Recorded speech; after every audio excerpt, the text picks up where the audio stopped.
Hey, what's up? What's up? What's up? What's up? What's up? A gracious good morning to you, good people. It's your girl KB. You know what I do, and you know why I do it. It is Tuesday morning. It's February 3rd, and it's 3:24 in the a.m. And I'm sitting here smiling to myself, just taking in the oration. Is that a word? Or the oratory skills of Reverend Bernice King in addressing an issue.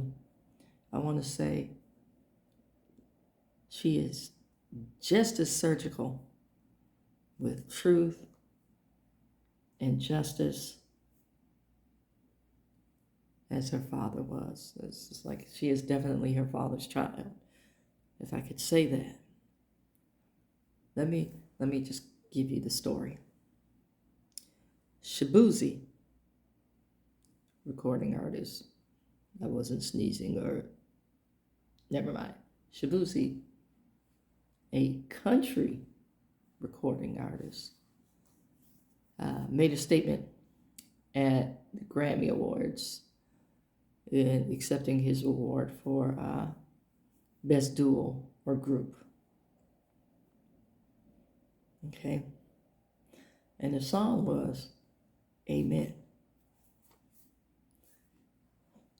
Just, I want you to get the whole gist of why what she said was so important. So Shabuzi gets up and he says, or he's quoted as saying, immigrants built this country, literally. So this is for all of them. Excuse me. So this is for them. Put that extra word in there, I'm sorry. For all children of immigrants. This is also for those who came to this country in search of better opportunities to be a part of a nation that promised freedom for all and equal opportunity to everyone willing to work for it. The bar song, Tipsy, which is a ripoff of another rap song, the singer added, "Thank you for bringing your culture, your music, your stories, and your traditions here. You give America color." Pretty innocuous. Sounds like he's celebrating Black culture, Blackness. Now, the thing to keep in mind is Shabuzi is Nigerian American, okay?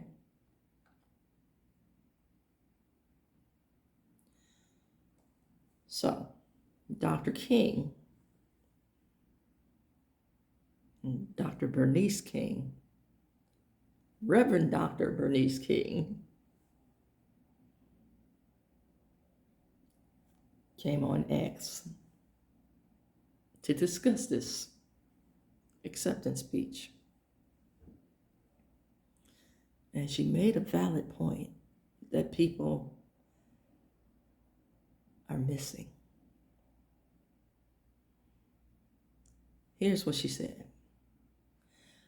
Our people, including enslaved Africans, descendant of those enslaved, and Black people whose unjust, low-wage sustained the economy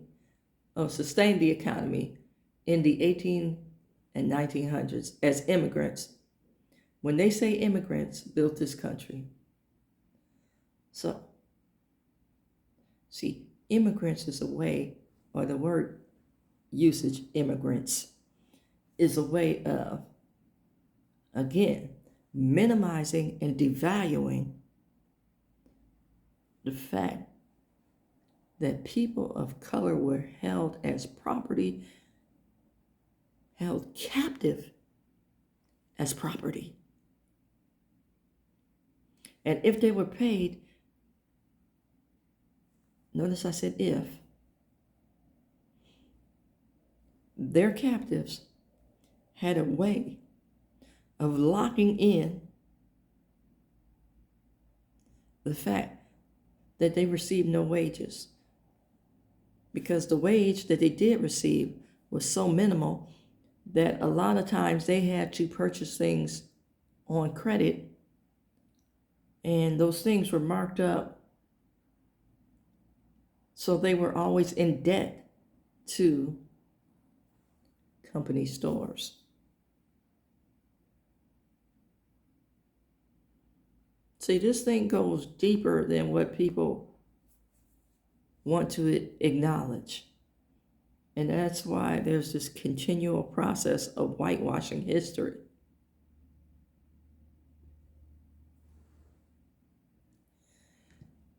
So, statement goes on further. While the phrase immigrants built this country have become a popular sentiment to honor the contributions of founding American migrants, King argued that part of history is not tied to Black history, which has been plagued by slavery and Jim Crow. See, we've even got Jim Crow history class without even discussing Jim Crow. There's always this separate but equal narrative. How equal is it? It says chattel slavery was embraced for the purpose of building an empire.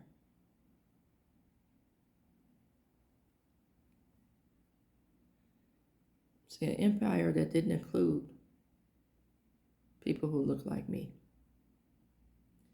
And you've heard me say, I'm not the darkest African American. I have freckles all over my face. I burn easily. I'm pretty fair skinned. So that lets you know that there's some European ancestry present, some European DNA present. Now, I only know of one instance in my family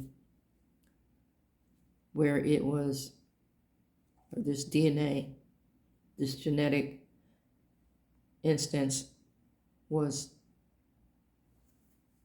a mutual thing, mutual participation. And one of the things that looking at the 1920 census, which is online for those of you who are interested in genealogy and all that good stuff, in one instance in my family,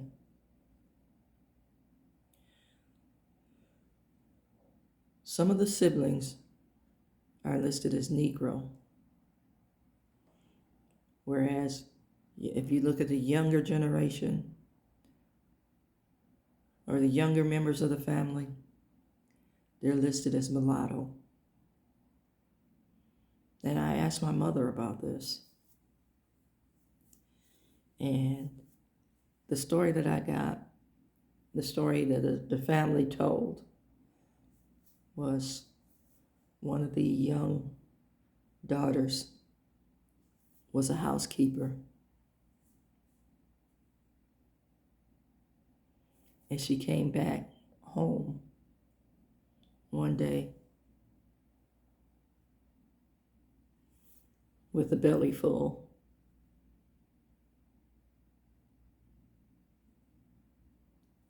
My father's side of the family is very fair-skinned.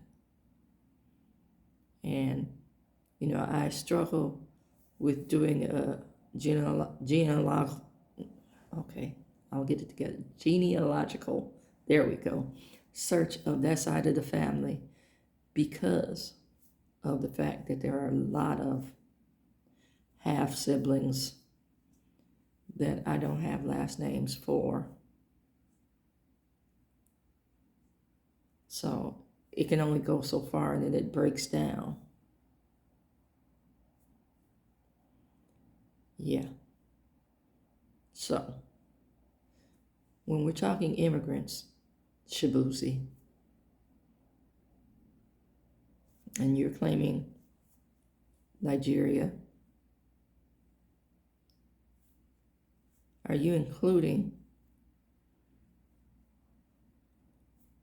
the chattel that was here before you?